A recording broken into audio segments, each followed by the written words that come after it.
టాలీవుడ్లో వివిధ నటీనటుల అభిమానులు తరచుగా ఆన్లైన్లో గొడవ పడుతూ ఉంటారు. నాని మరియు విజయ్ దేవరకొండ అభిమానుల మధ్య పోటీ ఒక ముఖ్యమైన ఉదాహరణ. నాని మరియు Vijay Deverakonda off screen bonding ను నిజాయితీగా మరియు స్నేహపూర్వకంగా కొనసాగిస్తున్నారు. ఇటీవల దుబాయ్లో జరిగిన సైమా 2024 ఈవెంట్లో దసరా చిత్రంలో తన నటనకు నాని ఉత్తమ నటుడు అవార్డును గెలుచుకున్నాడు.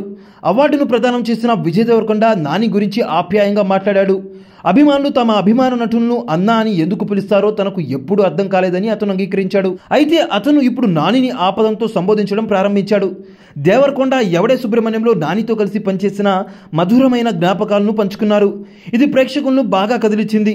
ఇద్దరు నటులు ఒకరినొకరు కౌగిలించుకున్నారు. వారి బలమైన బంధాన్ని మరింత నొక్కి చెప్పారు ఈ సందర్భంగా ఈ నటులు.